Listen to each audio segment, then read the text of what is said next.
కుంభరాశి వారికి మార్చి 23 నుంచి 29వ తారీఖు మధ్యలో జరగబోయే వారఫలాలు పరిశీలించినప్పుడు మరి కుంభరాశి వారికి ధనస్థానంలోకి అప్పుడే 4 గ్రహాలు ప్రవేశించడం జరిగింది. ఒక విధంగా జాతకుడికి కుటుంబ విషయాలు, ధన సంబంధించిన విషయాల్లో అనుకూలత ఏర్పడడం జరిగింది. అంటే ఇప్పుడు ఈ వారమే వీళ్ళకి జన్మరాశి నుంచి శని భగవానుడు మారబోతున్నాడు. అంటే ఇంచుమించుగా ఈ వారం చివరలో మరి 2.5 సంవత్సరాలుగా ఇబ్బంది పెడుతున్నటువంటి జన్మశని నుంచి విముక్తి లభిస్తూ ఉంది. అంటే ఒక విధంగా టెక్నికల్గా చెప్పాలంటే శని యొక్క ప్రభావం నుంచి వీళ్ళు బయటపడినట్టే.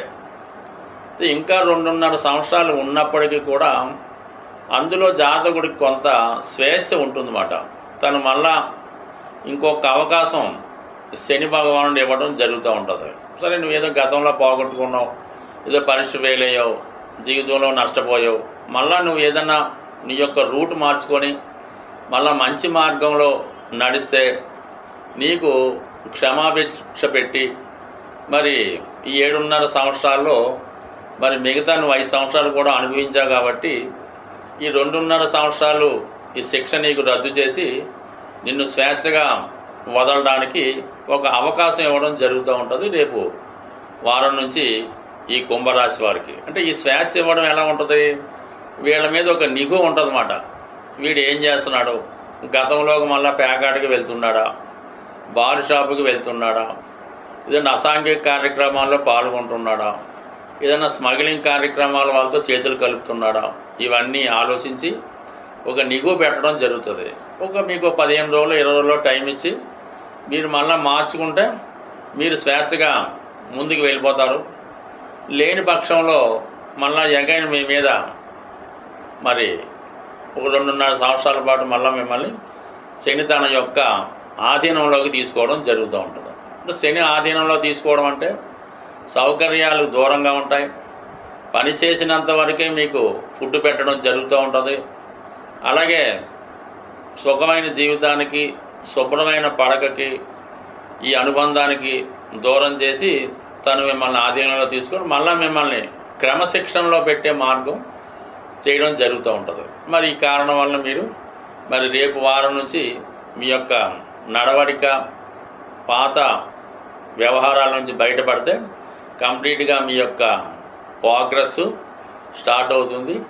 సివిల్ స్కోర్ లాగా మీ స్కోర్ పెరిగిందంటే ఆటోమేటిక్గా మీ యొక్క క్రెడిబిలిటీ పెరుగుతుంది, సమస్యలు సాల్వ్ అవుతాయి. కాబట్టి ఇది మీకు ఇంకొక అవకాశంగా భావించి మీ యొక్క ప్రయత్నాలు ప్రారంభించండి. ఇంకా దానికి శుక్రుడు కూడా ధనస్థానంలో ఉండడం వల్ల కుటుంబంలో శుభకార్యాల కొరకు చేసే ప్రయత్నాలు ఫలిస్తాయి.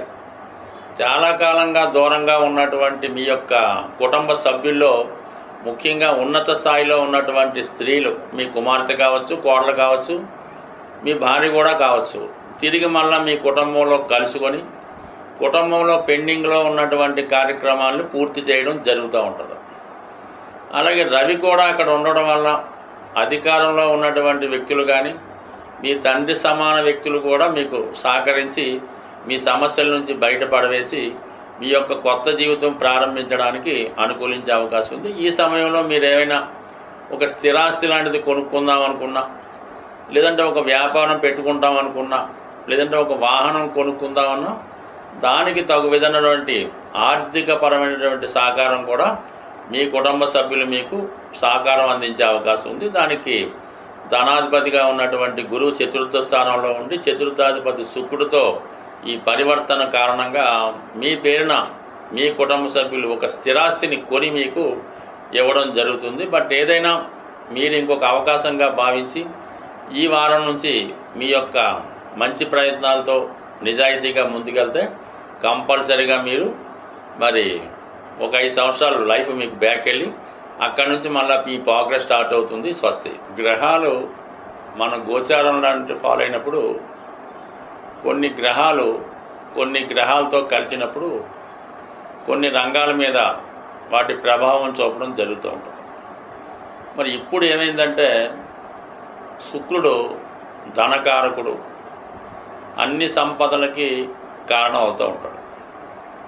అటువంటి శుక్రుడు రాహుగ్రహంతో కలియడం వల్ల ఇంచుమించుగా అన్ని రాశుల వారికి విపరీతమైనటువంటి ఫైనాన్షియల్ స్ట్రగుల్ ఏర్పడడం జరుగుతూ ఉంటుంది.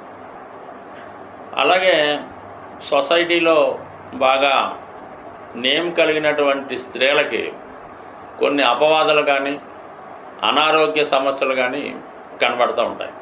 అసహనంగా వాళ్ళు కొంత ఫీల్ అవుతూ ఉంటారు. కొంత మీద ఒక విధమైనటువంటి నిందలు అపవాదులు కూడా రావడం జరుగుతుంటుంది. ఏదన్నా ఒక స్త్రీ సమాజంలో బాగా పైకి ఎదిగినప్పుడు కామన్గా దాని మీద బురద జల్లే ప్రయత్నం చేస్తూ ఉంటారు. ఈ రాహు శుక్రుడు కలిగడం వల్ల ఈ సెలబ్రిటీ రంగానికి చెందినటువంటి, అంటే ఎవరికాలే గొప్పవాళ్ళు ఉంటారు, బట్ ఎవరికాలే గొప్పగా ఊహించుకుంటూ ఉంటారు. అటువంటి వారికి ఏదో విధమైనటువంటి నిందలు అపవాదులు జరిగే అవకాశం ఉంది.